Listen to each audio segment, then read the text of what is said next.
کۆنی بینای نەخۆشخانەی گشتی خانەقین و نەبوونی هۆڵێکی مۆدێرنی نەشتەرگەری لە نەخۆشخانەکەدا گرفتێکی ترە کە ڕۆژانە بەرۆکی بە هاوڵاتیان و دانیشتوانی قەزای خانەقین گرتووەتەوە. بۆیە هاوڵاتیان داواکارن لە حکوومەتی هەرێمی کوردستان و حکوومەتی ناوەند کار بکەن بۆ ئەوەی ئەو هۆڵە نەشتەرگەری کە ساڵانێکە زیاتر لە 30% کارەکانی تەواو بووە کارەکانی دەست پێ بکاتەوە، چونکە لە ئێستادا هاوڵاتیان دەبێت بۆ ئەنجامدانی نەشتەرگەری بە زۆری پەنا ببەنە بەر نەخۆشخانە تایبەتەکان لە دەرەوەی شاری خانەقین. داواکەی من لە حکوومەت هەرێمی کوردستان، داواکەی من لە حکوومەتی مرکزی دیالە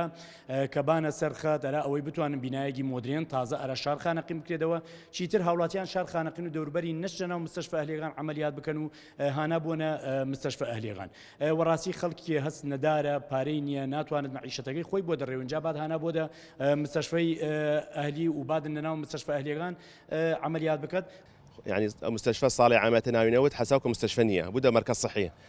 و ئەراد داواکاری دیری من چکە خەڵک فرەوە بیاوڕاستیە وەک جاران نییە، يعني معقول نییە ساڵی يعني خانەقین 2 ساڵی عمل بداشتە مەخۆدە 3-4 ساڵە بداشتە چکە دکتۆر دیریت کار نییە کە دۆڕاستیەوە فرەگەی دکتۆر جەڕاح کار کرد نووسایە کار کرد دکتۆر تر دیریدن چەو دیریت هەن کسور دیریت شوێنیان نییە کار بکەن ڕاستیەوە فەی ساڵە بکرێت فرای مەشاکەمان حەکەت.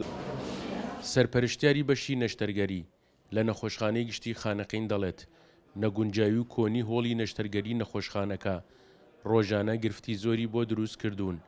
هەر ئەمەش وای کردووە کە نەتوانن وەک پێویست نەشتەرگەریە گەورە و مامناوەندەکان لە نەخۆشخانەکەدا بۆ هاوڵاتیان ئەنجام بدەن. ئەم هۆڵی نەشتەرگەری لە ساڵی 2010 بەردەمی ناغیدانراوە، بەڵام بەهۆی ئەوەی کە پارەی پێویستی بۆ تەرخان نەکرا تا ئێستا بەم هەیکەلە و بە نیوەچڵی ماوەتەوە و داواکانی ئینشەڵا لە حکوومەتی هەرێم بەشک و بە زووترین کات ئەم هۆڵەمان بۆ تەواو بکە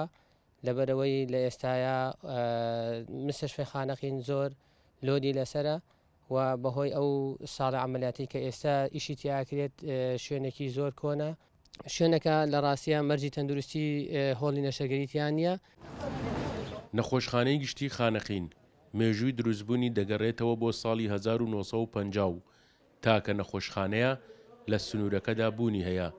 کۆنی بیناکەی و کەمی خزمەتگوزاریە تەندروستیەکان بە تایبەتی نەبوونی هۆڵی نەشتەرگەری گرفتی بۆ هاوڵاتیان و دانیشتوانی قەزاکە دروست کردووە، بۆیە هاوڵاتیان و دانیشتوانی قەزای خانەقین و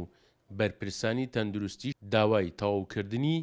کارەکانی هۆڵی نەشتەرگەری نەخۆشخانەی خانەقین دەکەن. سەرکەوت ئەحمەد،